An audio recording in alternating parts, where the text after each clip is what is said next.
Vous écoutez En bonne santé, le podcast qui vous aide à le rester. Cet épisode vous est proposé par le mutualiste Pavillon Prévoyance. Bonjour à tous, je m'appelle Léa et je vous souhaite la bienvenue dans ce podcast. Ce nouvel épisode est dédié à l'activité physique et à son utilité dans la lutte contre les maladies chroniques. Diabète, maladie coronaire, insuffisance cardiaque, affections psychiatriques. En France, 12 millions de personnes souffrent d'une maladie chronique reconnue dans le cadre du dispositif des affections de longue durée. Mais ce n'est là que la partie immergée de l'iceberg. Les Français sont encore plus nombreux à avoir recours à des soins liés à une pathologie chronique. Et ce type de maladie est de plus en plus fréquent dans le pays. Cela s'explique en partie par le vieillissement de la population et par l'accroissement de l'espérance de vie, mais pas seulement. Nos habitudes de vie, et notamment la sédentarité et l'inactivité physique, ont également un impact.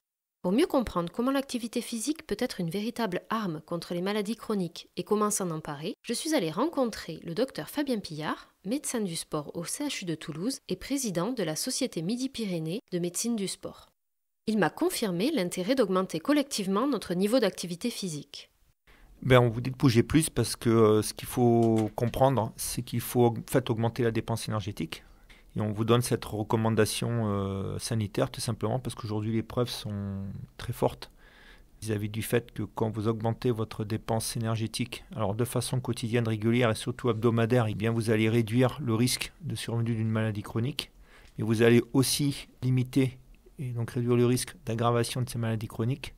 Et vous allez aussi améliorer la récupération fonctionnelle ou la restauration de certaines capacités physiques et autres, pas que des capacités physiques suite à des maladies chroniques. Donc c'est ce qu'on appelle la prise en charge en prévention primaire pour éviter les maladies, en prévention secondaire pour éviter l'aggravation, en prévention tertiaire pour améliorer les complications. Et l'activité physique va avoir des effets sur plein de systèmes, plein de situations en lien justement avec ces maladies chroniques. Donc une activité chronique pour lutter contre les maladies chroniques. L'activité physique ne manque pas d'atouts. Pratiquée régulièrement tout au long de la vie, elle nous permet d'éviter certaines pathologies. Et quand la maladie est déjà installée, elle fait partie intégrante de la prise en charge aux côtés des traitements classiques. C'est un vrai médicament. Dans certaines pathologies, on vous dirait que c'est un des meilleurs médicaments de la pathologie. Pathologie respiratoire, certaines maladies cardiovasculaires, pas les infarctus où vous avez l'activité physique ne va pas déboucher les coronaires et refaire du muscle cardiaque, on est bien d'accord. Et dans certaines pathologies, l'activité physique est un excellent médicament, le diabète, l'asthme, la bronchopneumopathie chronique obstructive, ce qu'on appelle l'insuffisance respiratoire. L'exercice is médecine, c'est-à-dire que l'exercice est un médicament. Tant et si bien qu'une équipe de chercheurs américains de l'Université de médecine de Saint-Louis a mis au point une pilule qui imiterait les processus biologiques de l'activité physique. Qu'est-ce que c'est que la pilule exercice ? C'est comme un comprimé dans lequel vous mettez des molécules dont on sait que ces molécules sont sécrétées quand vous faites de l'exercice physique. Donc en fait, ils sont partis du constat que l'exercice physique pouvait potentiellement agir à distance sur des organes par des sécrétions induites par l'exercice. Ils se sont dit, puisqu'on connaît ces sécrétions qui sont médiées par l'exercice et qu'elles agissent sur le foie, le cerveau, l'intestin, l'os, le pancréas, ce que vous voulez, il n'y a qu'à les mettre dans une pilule. On sait synthétiser ces substances. Donc là, vous mangez votre pilule et vous avez l'imprégnation de toutes les molécules qui sont naturellement sécrétées quand vous faites un effort, sans bouger de votre canapé. Et vous avez des effets à distance. Alors ça marche sur des souris pour l'instant. Mais le concept, il est là. Alors, il faut faire attention quand on lit ce genre d'article. Les auteurs n'ont jamais dit on va remplacer l'exercice naturel par ça. Ça peut en faire fantasmer certains. Je tire juste l'attention sur le fait que l'exercice restera l'exercice. Et pour plein d'organes, vous ne remplacerez jamais par une pilule, notamment tout ce qui est musculo-squelettique, vous ne remplacerez jamais les effets de l'exercice s'il n'y a pas de mise en contrainte. Donc autant oui, ça peut marcher pour améliorer certaines maladies métaboliques, mais ça doit être un complément. Ça ne doit pas être une finalité, à mon sens. Mais par contre, il ne faut pas se priver de l'idée pour amener des personnes qui ne pourraient pas bouger, des gens qui ont de fortes limitations mécaniques.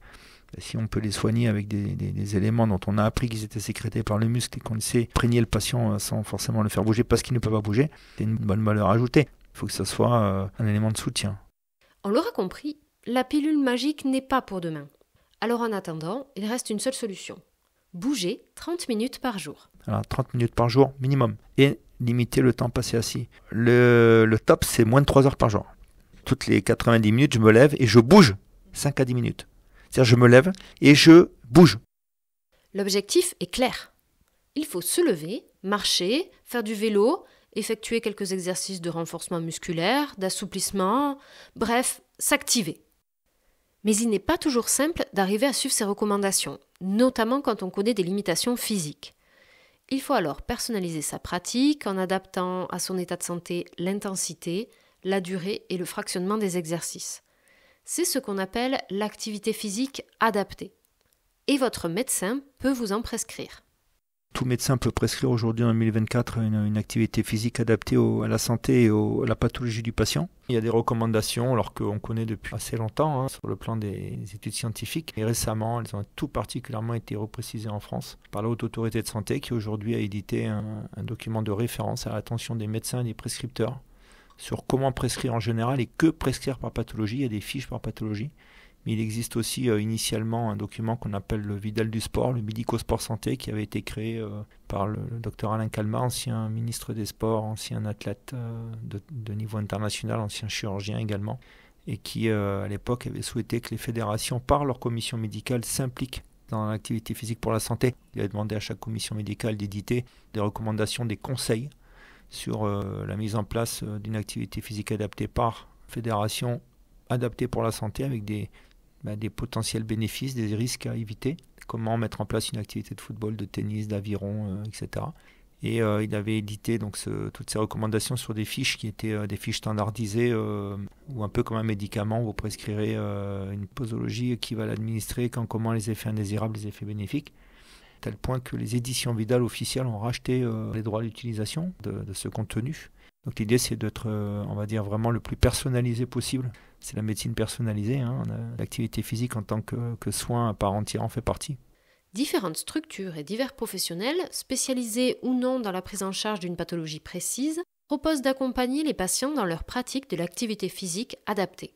Il y a ce qu'on appelle les maisons sport santé, qui sont des organes soutenus par des organismes d'État, que c'est des organes labellisés en termes de prise en charge, de contenu, d'accompagnement et éventuellement de la prescription, parce qu'il peut y avoir des consultations de prescription d'activité physique sur les maisons sport santé. Vous avez des structures labellisées APA, des offres diversifiées APA dans toute la France. Il faut y avoir accès, il faut les connaître, il faut se renseigner, il y a des structures d'information. Chaque zone géographique essaye de mailler territorialement et c'est une offre de relais qui est de plus en plus diversifiée, de plus en plus structurée.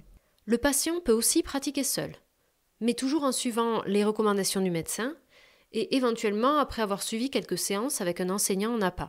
Mais dans tous les cas, l'activité physique adaptée n'est pour l'heure pas prise en charge par l'assurance maladie, et ce, malgré sa prescription par un médecin et son utilité indéniable. Aujourd'hui, ce n'est pas remboursé. C'est-à-dire que la prescription ne fait référence à aucun moment ni au remboursement de la prescription, ni au remboursement de la mise en application de la prescription. Le seul point sur lequel aujourd'hui on continue à travailler, on continue à travailler sur les autres, mais sur lequel on continue à vraiment se pencher, c'est la notion de remboursement. Parce que ça, on le sait, que ça permettrait d'avoir une activité beaucoup plus étendue. Donc ça va être à la charge du patient, plus ou moins. Certaines collectivités territoriales, certaines entités proposent une prise en charge, un accompagnement financier, un soutien au financement des activités encadrées par des APA qui sont redevables. Le chemin est encore long, mais la dynamique est là, quoi. On peut dire que la dynamique est clairement là. L'activité physique régulière reste donc notre meilleur allié. Elle participe à améliorer notre état de santé, notre condition physique et finalement notre qualité de vie. Et c'est d'autant plus vrai quand on souffre d'une maladie chronique. N'hésitez donc pas à aborder le sujet avec votre médecin qui pourra vous conseiller. Et en attendant, retenez une consigne simple, bougez 30 minutes chaque jour. Vous venez d'écouter En bonne santé, un podcast du mutualiste Pavillon Prévoyance. Cet épisode a été produit par le réseau des éditeurs de revues et réalisé par l'agence SIEM.